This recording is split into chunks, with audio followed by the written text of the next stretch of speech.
Hello, and welcome to another episode of Crizzy Books. I'm Crizzy, or Criz, but only my homeboys call me Criz. And today I'm going to be doing a review for Rendezvous with Rama by Arthur C. Clarke. Rendezvous with Rama is a 1973 sci-fi book. A gigantic, and I mean gigantic, cylinder appears in our solar system. And boy, are we excited about it. So we send a crew of people to go and check it out. Turns out it's a space station, an incredibly ancient space station that's been traveling for a very long time.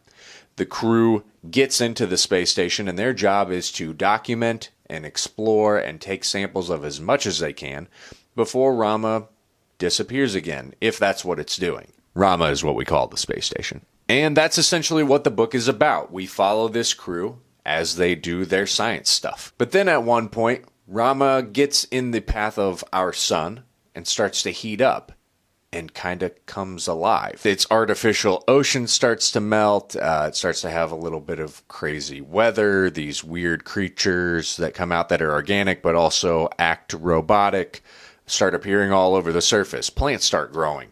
All kinds of weird stuff is happening. It's like the space station is finally waking up. And then after some really tense moments, both inside of Rama and outside of Rama, Mercury tries to blow it up because they're not sure what the intentions of Rama and whoever built Rama actually are. So might as well just get rid of that threat now, right? Mercury's really shoot first, ask questions later. But our crew makes it out of Rama safely for the most part and heads back to Earth, and Rama continues on its course, never stopping. And nothing is ever resolved, and we're just left with a lot more questions than answers. So this is the first Arthur C. Clarke book that I've ever read. I heard about this one specifically from Moid Moidelhoff over at Media Death Cult.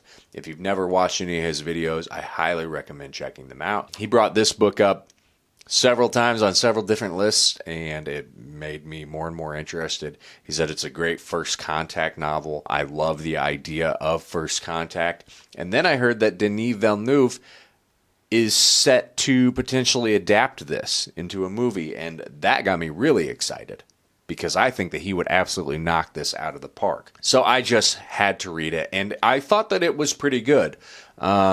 Pretty decently entertaining.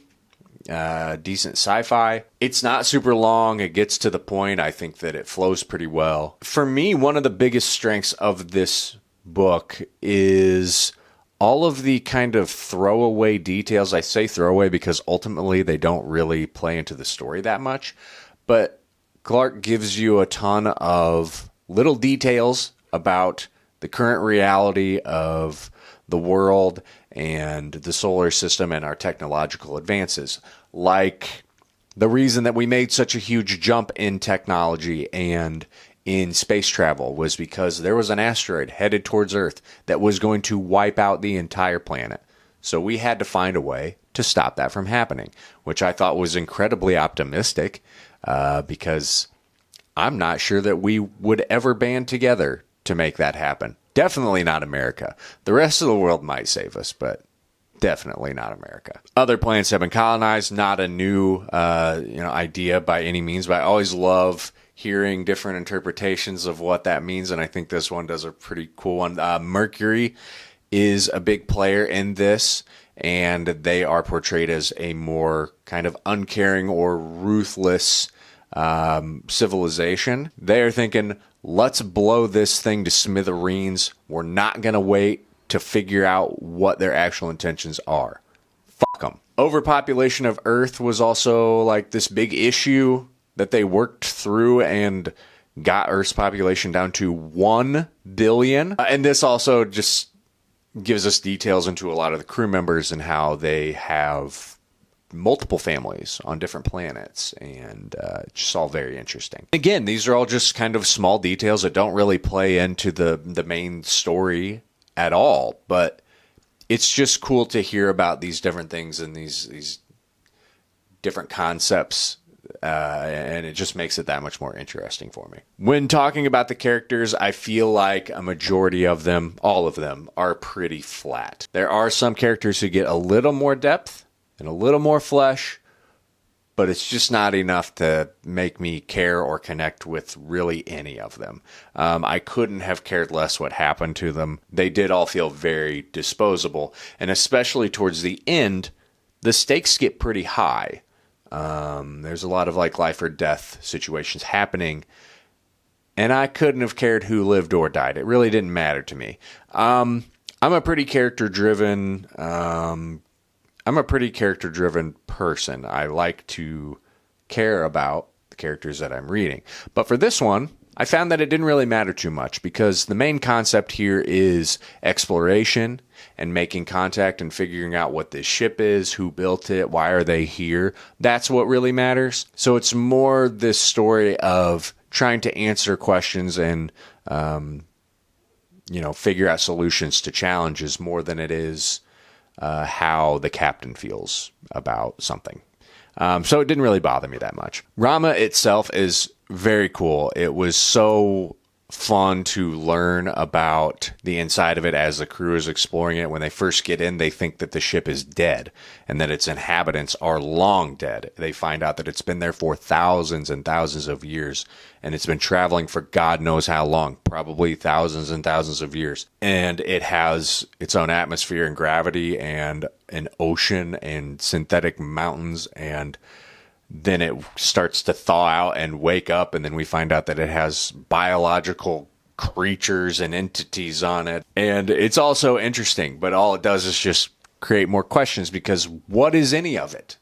Why is it here? What does it do? Through observation, they can figure out some of these things, but ultimately it's all so foreign and literally alien. One part in particular that I really liked about Rama was the tripod alien things. They were so interesting and creepy and seemingly harmless, but also you're not totally sure. And at one point, one of them sneaks up on the crew while they're in camp at night towards the end of the book, and that was really pretty creepy because you don't know what it's capable of doing or what it's trying to do. Does it even know? Super chimps get their own call out. This was a part that I really loved, just learning that there are members of this crew who are highly intelligent, genetically modified chimpanzees. They can't talk, but they can take orders. They can do things. They're not aggressive. They're kind of an essential part to a crew. I loved these guys. Simps, for short. I just loved hearing about them. I thought they serve no purpose to the main story. I just love the idea of smart monkeys. Apes together strong. The entire idea and concept of this book is making first contact. This space station showed up out of nowhere. Who built it? Why is it here? And human beings have this self-importance that we think that obviously they're here for us. Obviously they're here to meet us and to talk to us, right? And in the end we find out, no, not at all. They never ever meet one single Raman. They do get a little close. They find an area on Rama that is full of what seems like their tools and things like that, but we don't ever meet one. They don't even bother to get out of bed. Our solar system is a truck stop, and they stayed asleep in the back seat while the dog took a dump, and then they kept on going. And I just think that is so funny. While that ending is very anticlimactic, it's hilarious to me, because why do we think that we would be the thing that aliens want to talk to? Why do we think we're the most important things? Because we invented Legos? I'm sure they've seen all kinds of stuff like that. We're probably not that special, universally speaking. I think for us, it's a really reality-shattering and existential event, making contact with aliens for the first time. Because it answers so many questions of, are we alone in the universe? And where do we stand on that evolutionary, totem pole? But again, it's such a self-important way of thinking, of just like, aliens must be here for us. Maybe the cows are the most important thing. I don't know. While I did enjoy this book, this is a me problem, but there is obviously, it's science fiction. There's going to be some technical jargon and science and physics and all of that stuff, and we have to explain those things because we just have to. I find it really difficult to get through parts like this because I don't particularly care. This is a work of fiction. How we get to where we're at, I understand, is like kind of important. You want to keep this mostly realistic, but those things don't really matter to me. And unless you can explain it in simpler terms or just get through it and back to the actual story, it just tends to slow me down and lose me. It doesn't do it a lot in this, but it does do it. Luckily, it's just not that frequent, so it didn't take away too much from the story, but it's still there. Overall, I'm going to give Rendezvous with Rama a 3.5 out of 5. Not the most amazing science fiction book I've ever read. Not a bad one either. But what do you think? Have you read Rendezvous with Rama? Do you love it? Do you not like it? Sound off in the comments below. Let me know your thoughts and opinions.